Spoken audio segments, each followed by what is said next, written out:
middle-aged man in his bathroom.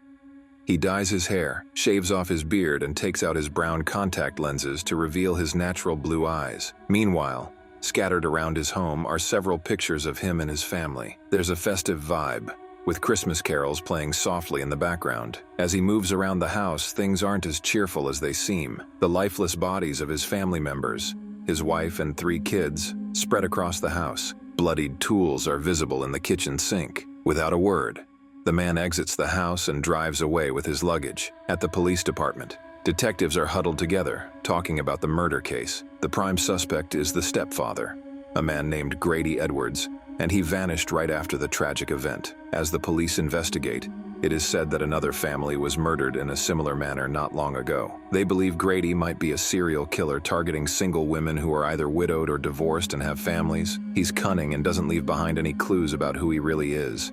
He pays for everything with cash, so his credit card can't give him away, and no driver's license is needed for registration on the car purchase. It's been a while since the murder case. The guy earlier bumps into a woman in a grocery store. When the woman's children are acting out, the man comes to their rescue, winning her heart in the process. Her name is Susan Harding, and the man opens up about how his wife and daughter passed away in a car accident last year.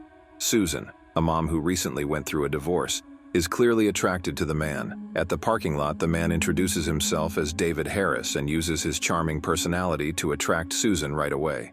Susan, desperate for love, invites David to a pizza party with her kids. Of course, David agrees. Fast forward 6 months.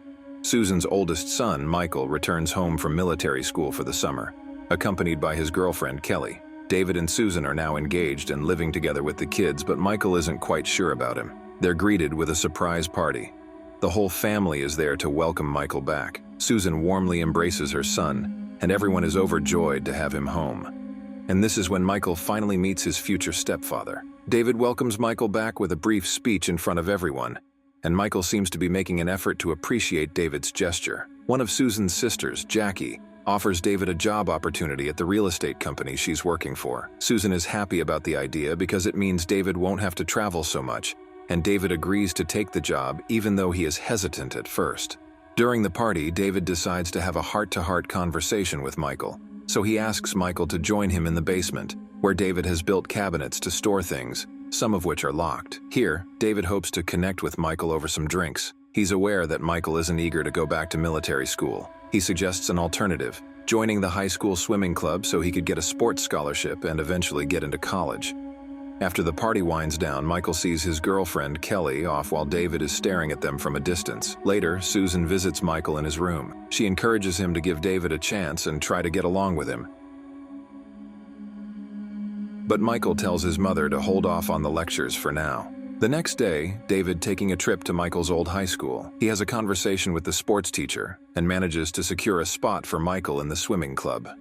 This gesture means a lot to Michael, and he's really grateful. Later on, Kelly comes over, and she and Michael enjoy some time swimming in their backyard pool. Meanwhile, Sean is engrossed in a video game and playing it quite loudly despite Susan's repeated request to lower the volume. And this is when things take a dark turn for Sean. David also thinks that it's not a good idea to let Michael and Kelly be so passionate at their age, but Susan tells him not to be so old-fashioned. At the dinner table, Susan notices that Sean is visibly upset and asks him if something's bothering him, but he brushes it off. Then the doorbell rings, announcing the arrival of Susan's ex-husband, Jay. Sean and Beth rush to greet him, excited for their weekend with their dad. However, Michael is less enthusiastic and doesn't want to spend time with him. The following morning, there's a surprise visit from Mrs. Cutter, the neighbor. She's seen a TV show called America's Most Wanted and mentions that the sketch of a criminal featured on the show bears a striking resemblance to David. Meeting Mrs. Cutter causes Susan to sneeze because she is allergic to cats, and Mrs. Cutter always brings her cat with her. When David learns what the neighbor claimed,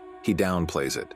Just cut it. Later that day, Michael and David meet for lunch at a diner. During their conversation about family, David accidentally calls his deceased daughter by 2 different names. Firstly, he calls his daughter Michelle, but then it switches to Lisa. He quickly corrects himself, saying her full name was Lisa Michelle. This slip-up raises Michael's suspicions, and David tries to brush it off. When David gets home, he opens Susan's laptop and checks the America's Most Wanted website. He is shocked to see a man and the name on the website, which is probably himself, at Mrs. Cutter's house. Suddenly, she hears the doorbell ring. She goes to check, but there's no one outside. As she heads back in, she sees her other cat who seems terrified of something, and then out of nowhere David appears and shoves her down the stairs leading to the basement.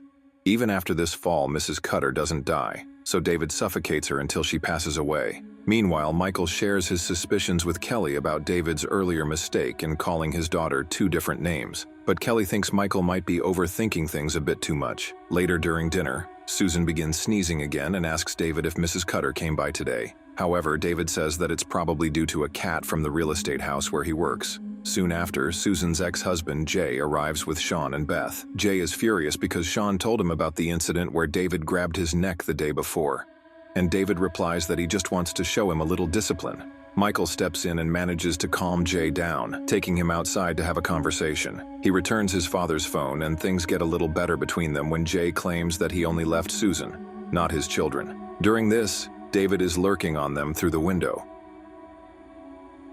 David then tries to mend things, apologizes to Sean, but Susan is still upset with him. He also apologizes to Susan for his behavior, saying he just wants to get some respect, and Susan tells him he also needs to earn trust.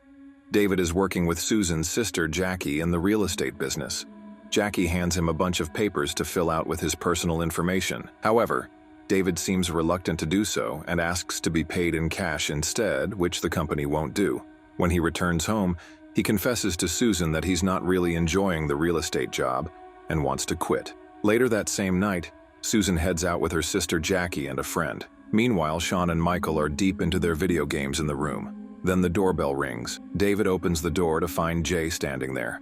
Jay has come to offer an apology to David and spend some time with his kids before leaving for a work trip. Before they can have a conversation, David's phone rings, so he goes to answer it. Susan says Jay told him he'd be coming to say goodbye to the kids, but Jay claims he hasn't arrived yet.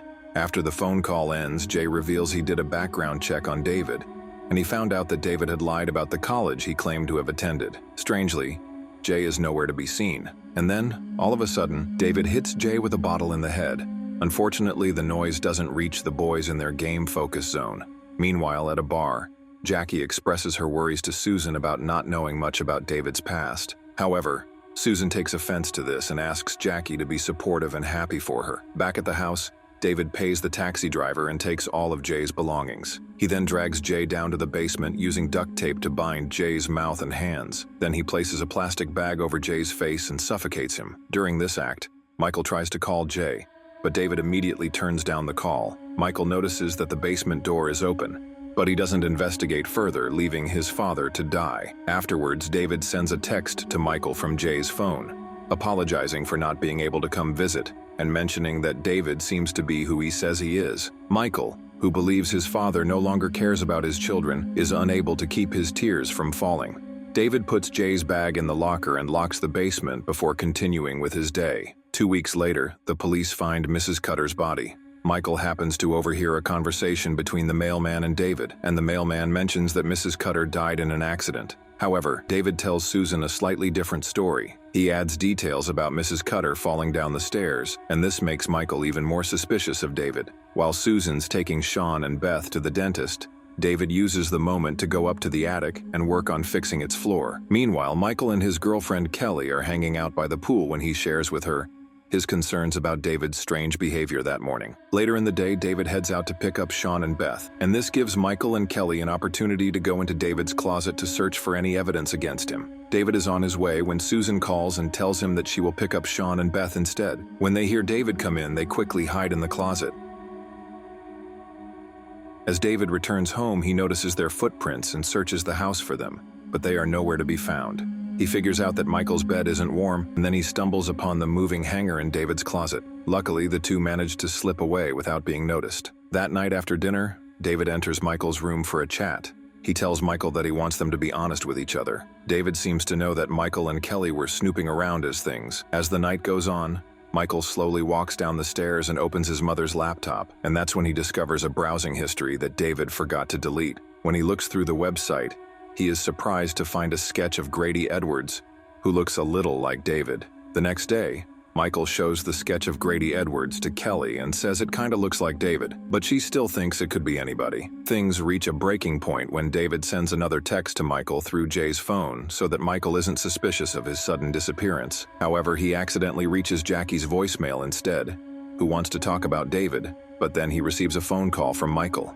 Michael hears a strange ringing from inside the vent and goes to investigate, only to run into David, who casually suggests it might be his phone. When Michael asks about the basement key, David replies that it's missing. Sensing something off, Michael discreetly takes a photo of David.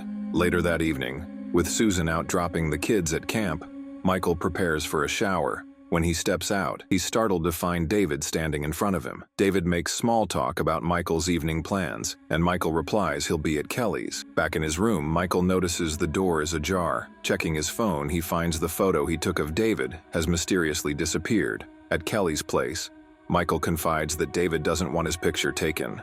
Meanwhile, David finds an email from Jackie on Susan's laptop, discussing the possibility of hiring an investigator to check David's background. Jackie mentions she'll be at the airport in 20 minutes. David deletes the email. As Jackie prepares to leave, she notices an umbrella in her pool and heads out to retrieve it. Susan returns and asks David if Jackie called, but he denies it. That night, David gives Susan a pill to help her sleep. Outside, Michael and Kelly wait in a car. Michael plans to sneak into the basement and asks Kelly to call him if she sees anything. He enters through the skylight, breaks open cabinets, and finds a bag with his father's initials and his broken phone. Then he discovers a freezer which hides Jay's body in a plastic bag. Kelly notices a light turn on and tries calling Michael, but his phone breaks. Hearing her scream, Michael tries to escape, but David blocks him and attacks Kelly. Susan wakes and finds David dragging Kelly into the kitchen. He accuses Susan of failing as a mother and reveals his delusion, that she could be Mrs. Grady Edwards. Realizing his true nature, Susan flees and stabs him in the neck with a broken mirror shard. Michael escapes from the basement and reunites with Kelly and Susan, but David reappears. They flee to the attic, where the floor collapses during a final showdown. Michael and David fall off the roof.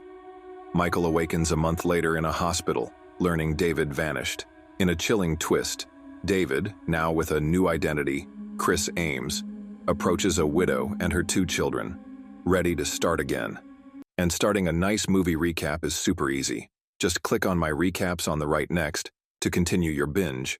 Subscribe for future uploads, and as always, grab your popcorn, enjoy yourself, and see you soon, my friend.